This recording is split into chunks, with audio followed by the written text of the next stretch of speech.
Vamos falar dessas 7 leis, então, do Kybalion. Como que a gente poderia começar isso? Para o pessoal entender. Como você prefere começar? Bom, basicamente as 7 leis, elas começam pelo mentalismo. Tá. Mentalismo é uma lei que se diz que abrange todas as outras, que ela diz que o universo é mental. Tá? O universo, tudo que existe partiu da mente para o mundo concreto, tanto da mente divina quanto da mente humana. Então, se você imagina, por exemplo, uma mesa como essa, o marceneiro tem que ter primeiro pensado nela, para depois construí-la. As coisas não saem do nada. Primeiro tem que ter sido pensada para depois existir no plano concreto. Diz que o universo manifestado também é todo assim. Ele primeiro existe na mente divina, para depois existir na manifestação. Tá? Então, quando você quer que o teu futuro seja diferente do que é agora, você quer transformar a sua vida, você precisaria pensar primeiro em mudar as suas concepções mentais, os seus pensamentos. Porque germina hoje o que você viverá amanhã. Se eu penso coisas boas, vou ter coisas boas. Se eu penso coisas ruins... Como diz a tradição cristã, né? A semeadura é livre, porém a colheita é obrigatória. Exato. E a semeadura é sempre no plano mental. Esse é o princípio do mentalismo. Vai falar a respeito de como nós lidamos com as nossas ideias, com os nossos pensamentos, com responsabilidade. Segunda? A segunda é o princípio da correspondência, que diz que o que é acima há abaixo, o que é abaixo há acima. Ou seja, se você considera um sistema solar e considera um átomo, você percebe que a semelhança é muito grande, né? É do macro com o micro. O macro com o micro. Verdade. Ou seja, em várias escalas você tem coisas muito semelhantes. Dentro de nós, por exemplo, a gente tem um mundo físico. Mas isso na época eles não tinham essa noção. Como que eles já tinham esse conhecimento se não tinha microscópio, né? Não tinha como ver a vida micro, né? Pois é, eles tinham essa concepção provavelmente por uma sabedoria recebida de outras vias que não é bem a que a gente entende hoje no nosso mundo tão high-tech, né? Total. Eles tinham essa sabedoria de que o universo era todo interligado e que se repetia em padrões do macro para o micro. Então, se você pega, por exemplo, a maneira como você trata o seu corpo físico, você pode imaginar o que seria do seu corpo físico se você se alimentasse de qualquer coisa, se você não o higienizasse. Agora, imagina que você faz exatamente isso com o seu plano mental.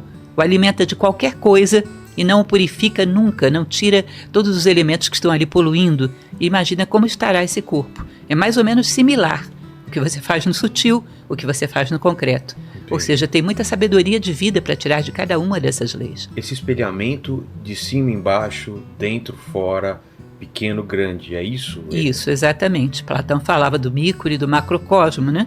Você vai ver isso na Bíblia. Deus fez o homem, a sua imagem e semelhança. Tá? Então, várias tradições falam sobre isso. Verdade. A cabala hebraica, quando fala do nome de Deus, Yahvé, quando você coloca o nome de Deus na vertical, dá a forma do corpo humano, cabeça, tronco e membros. Tá? Então, várias tradições falam da mesma coisa. O macro e o micro tendo uma semelhança de forma, uma semelhança de organização, de linha evolutiva.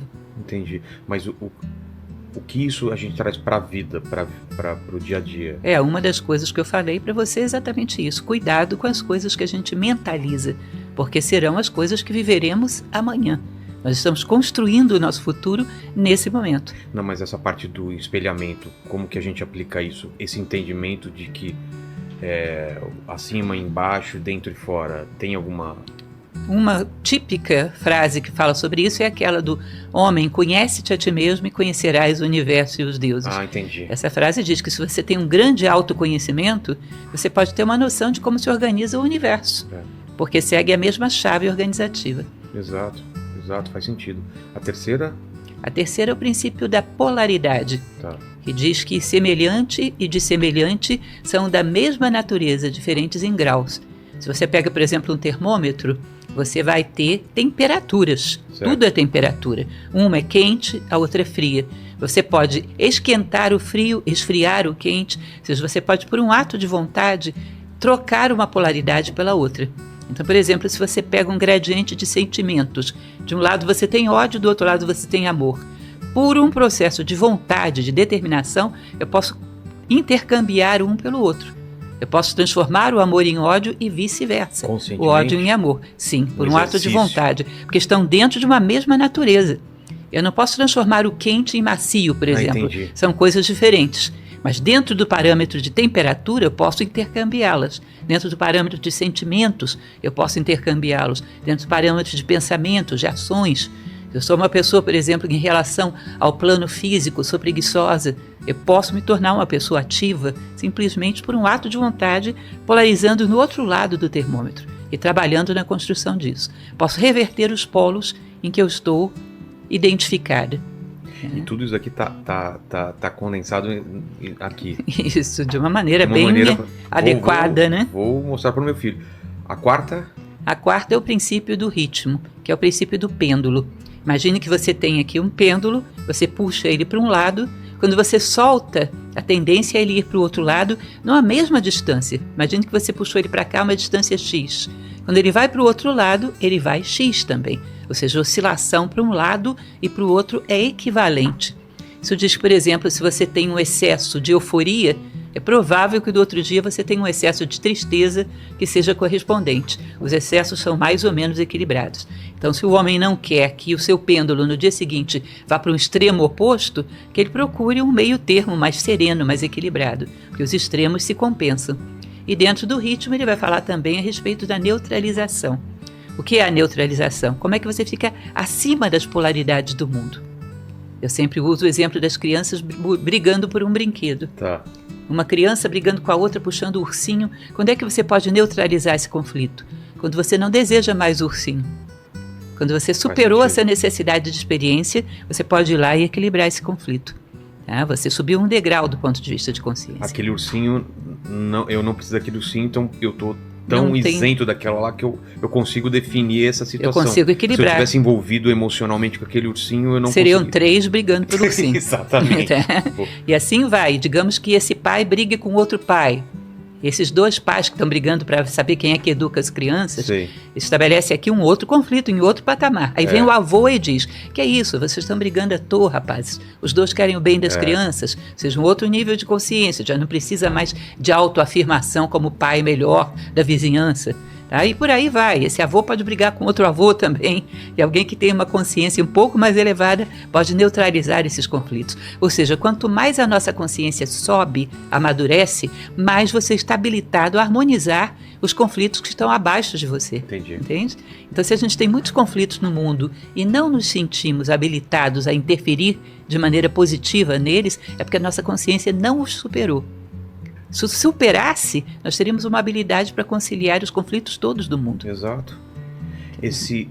Então vamos relembrar até aqui os 4, né? A primeira é mentalismo. Segundo, correspondência, polaridade, ritmo. E agora? Aí vem a vibração. A vibração diz que desde a matéria mais densa até o ser mais sutil que você possa imaginar, tudo no universo vibra. Você vê, por exemplo, que a gente usa o quartzo para fazer relógios, né? Relógios de quartzo, porque o quartzo vibra. Essa vibração ajuda no funcionamento da máquina do relógio. Então, tudo no universo, desde uma pedra mais densa até os seres mais sutis, eles vibram. Tá? Se você acelera a matéria, você teria energia. Se você acelera, teria luz, e por aí vai. Eles dizem que se você acelera, você chega a ter o espírito. Se acelera mais, você chega até Deus. É tudo uma questão de aceleração de vibrações cada vez mais sutis. Entendi. E aí você, para poder encontrar o seu nome interno, quem é você realmente, você teria que saber diante de que você vibra. Ou seja, diante de que atos, de que palavras, de que situações, algo dentro de você vibra. Você se sente assim, como se a tua consciência estivesse numa espécie de êxtase, estivesse no seu melhor. Aquilo que te faz vibrar é o teu nome interno. É o nível de elevação de consciência que você logrou. O nome interno é o meu eu mais profundo? Isso, o nível de consciência que você conquistou até agora. Tá? Por exemplo, o meu nome é o meu nível agora, não o que eu posso ser. Isso, o teu nível agora. Você pode, uma vez que você percebe que você vibra em sintonia com determinadas coisas, você pode sutilizar isso. Aprender a vibrar diante de atos justos, de atos íntegros, de atos de compaixão. Você pode sutilizar a tua vibração para coisas um pouco mais humanísticas. Elevadas. E isso é o processo de crescimento humano, que seria desejável. Pode também retroceder. Pode retroceder, embora... Uma coisa mais animal, ou por um trauma, ou por uma situação de sei lá, de depressão, talvez. Isso, embora a consciência ela resista um bocado a voltar atrás, né? É mesmo? A consciência resiste em abrir mão daquilo que ela já conquistou. É sempre pra frente. Mas se você insistir muito, pode conseguir. Pode conseguir retroceder. Mas a ideia é que a gente fosse cada vez mais sutilizando as nossas vibrações, cada vez mais coisas humanísticas, coisas mais nobres, levadas a pensamentos, sentimentos verdadeiramente humanos. E isso seria a evolução humana, o crescimento humano. Então, tudo no universo, segundo o princípio da vibração, está vibrando em diferentes escalas. E à medida que você vai sutilizando essa vibração, vai crescendo, vai ocupando o seu lugar dentro do universo. Mas você está falando em relação a uma vida humana. Em relação à história da humanidade, a ideia também que... É a mesma até para seres não humanos. Até para seres não humanos é a mesma. Ou seja, no plano mineral eles dizem que dependendo da vibração... Lógico que eles não estão falando na mesma chave que a gente chama vibração hoje, né? Tô falando isso. De outra... Não podemos comparar com uma noção científica de vibração. Mas eles falam realmente de uma identidade de consciência. Ou seja, até nos minerais, os minerais tenderiam a ter uma estrutura cada vez mais complexa. E essa complexidade seria ir elevando a sua vibração. Entendi. Os vegetais vão também cada vez mais tendo uma estrutura mais complexa. A gente poderia dizer, sei lá, um angiospermas, uma evolução vegetal qualquer. Entendi. Poderíamos pegar os animais, nós poderíamos dizer que os mamíferos têm aí uma estrutura bem mais complexa. E para eles o ser humano conta diferente dos animais, né? Seria uma espécie diferente, que evoluiria quando chega a valores, virtudes, sabedoria. Então todo o universo estaria acelerando a sua vibração para chegar ao ideal que lhe é próprio. Fazer aquilo que a natureza espera de cada um. Essa é a ideia. Mas é um contraponto à entropia, que fala o contrário, né? Que tudo caminha para o caos, que caminha para a ausência de ordem, né? A entropia se refere ao veículo físico, Isso. Que é um fato. Mas a ideia, segundo a tradição egípcia, é que você teria dois eixos. À medida que o tempo passa, o corpo físico decai, mas a consciência sobe. Entendi. O ideal lá em cima seria um sábio, cujo corpo estaria muito debilitado pela idade, mas que a consciência estaria na sua máxima expansão. Entendi. De compreensão da vida, de respostas adequadas à vida.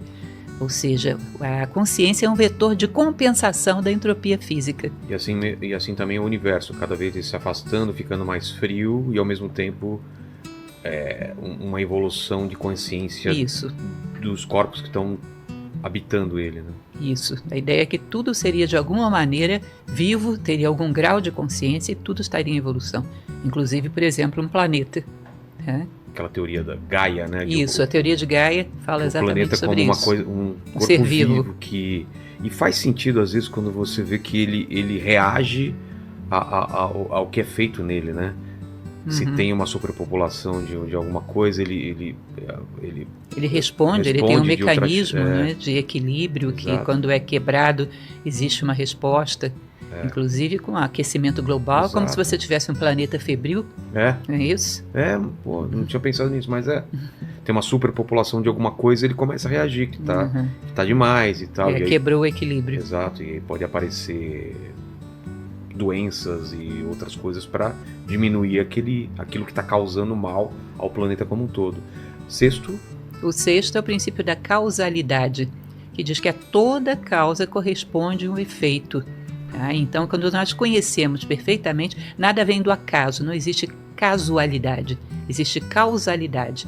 Quando conhecemos bem esse mecanismo, que ninguém foge dele, nós podemos gerar causas cujos efeitos sejam condizentes com aquilo que a gente espera.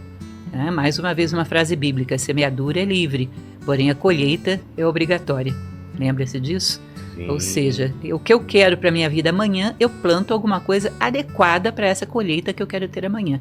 Muitas vezes não fazemos nada na vida e esperamos que a vida nos dê muitas coisas, que tenhamos muitos frutos sem ter plantado nada. Ou seja, a gente espera que saiam coelhos de dentro de cartolas.